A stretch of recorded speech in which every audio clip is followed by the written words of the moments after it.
All right, so today I want to go over a few tips on what you can do to get ready for the upcoming hiking and backpacking season. And my goal for this is to give you a few ideas of what you can do at home to get prepared and ready to hike strong and hike long. Um, and most of, if you're already doing some backpacking, you've got all the equipment at your home that you need. The key that we're going to use here is your backpack to put some lower resistance onto your muscles to build them up. Um, and you can use a number of different things to put that weight in.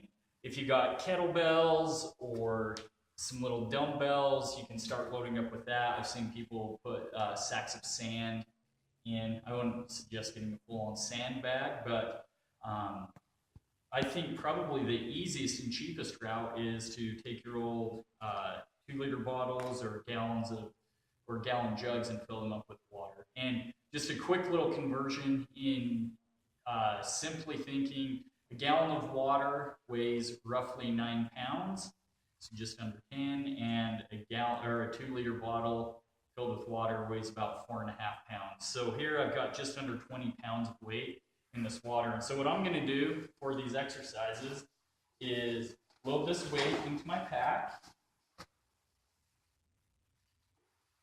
Nice thing is you can work on your packing skills and getting the weight close to your center of mass. All right.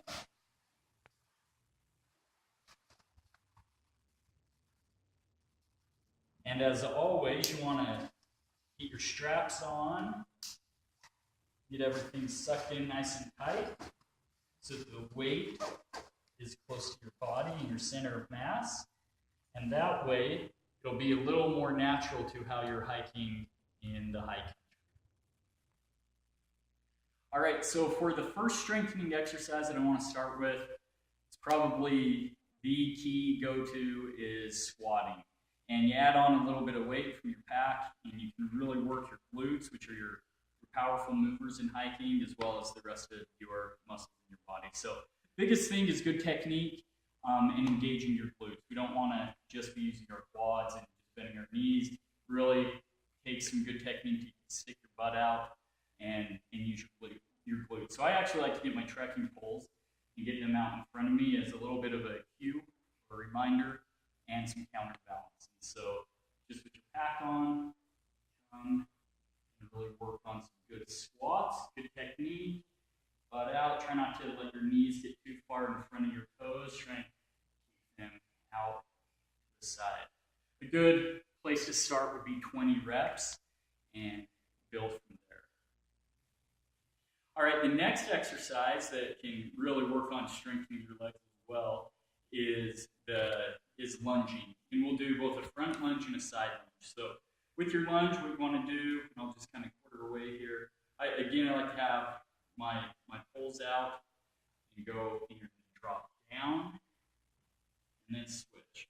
And you can do this in a walking pattern, just walking legs back and forth, or you can, especially if you're limited on space, you can just do this back and forth motion. So there's a front lunge. Next, we're going to do a side lunge, which really works the side of your hips. Very important muscles for stabilization and balance when you're in the high country and you have your pack on. And so for this, again, get your arms out in front, a little looseness in your knees, and then out to the side, and out to the side,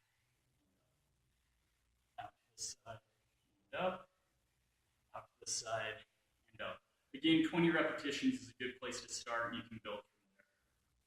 All right, the next exercise that we're going to do is a calf raise, and this is good for obviously building your calves. Your calves are an important muscle for propulsion, especially going uphill when you're hiking, as well as dampening the forces and loads that are placed through your joints.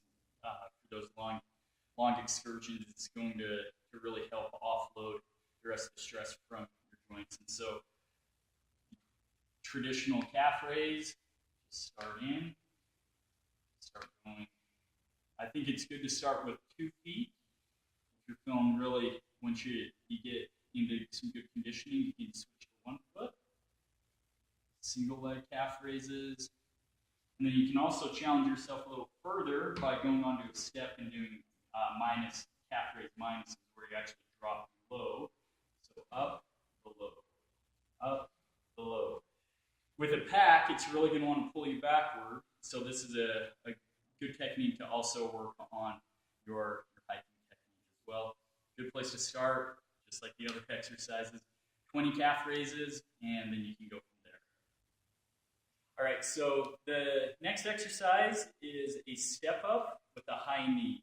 This is a really good exercise to work on single leg strength and power, balance, as well as getting some motion into your hips, which is very common when you're out hiking. Oftentimes you have to make a big step up. And so for this, basically what you're going to do is step one leg up, drive the opposite knee up into the air with opposite arm going up. So this is kind of what it looks like. Up, down, up, down, up, down, up, down, up, down. And you may have guessed it, 20 reps is a great place for you to start with the step-ups. All right, so the final leg exercise that we're going to go over is a step down, kind of just opposite of the step up. Instead of really using a lot of power to get up, now we've got a control on the way down. And if you're like me, I can hike uphill all day long, but my knees and my hips really start getting achy in the downhill side of things. And so this is a great exercise to work on that controlling aspect. And so standing on a step, what we're going to do is just these kind of single leg step downs or single leg lunges. One thing that you really want to watch with your knee is making sure that it's not caving in, bowing out, or doing a lot of wobbling. So you want to really work on some good control with that knee. And don't be afraid to take your time and go really slow control with this motion. This is a great exercise to, again, get you prepared for the downhill portion of your hikes. All right, so now that we're through the strengthening aspects for our legs, we're going to work on some balance-specific exercises. And you can keep this really simple, you can make it really complex, but we'll start at the most simple thing is just putting your pack on and standing balanced on one leg. From there, I like to add a little bit of external movements, and so we start moving our leg. So you can kind of do some out to the sides, crossing the front, all the while you're balancing on that opposite leg, up into the runner man, leg back, doing all these different balance techniques. Now, if at first you're really challenged with that, you can take your trekking pole and plant it down for a little bit of support. But the goal is to eventually veer away from that, so you're just working on your legs. Now, you can progress this. I've got some fancy equipment here, some foam pads that the softer the foam, the more challenging it's going to be. So we just kind of keep working our way up to more and more challenging surfaces, eventually ending on a Bosu ball. I know a lot of people don't have a Bosu ball, but if you do happen to have one or your gym has one, it's a way that you can practice this. At home, what you can do, fold up towels and stand on the folded towels, get pillows or couch cushions, and just start standing on surfaces that are uneven, and that will help to prepare you for your balance, improving your balance. Good place to start, 30 to 60 seconds while doing these like balance.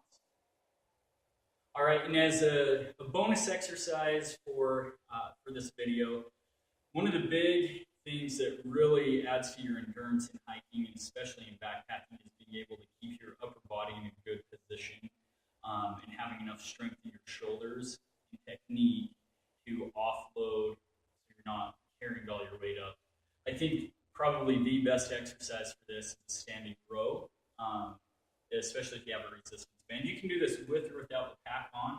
I like to do it with it on just because it gets me used to having the fill and weight of the pack, as well as adding just a little bit more weight onto that. So grabbing your resistance band, getting yourself into a good upright position, chest out, head up.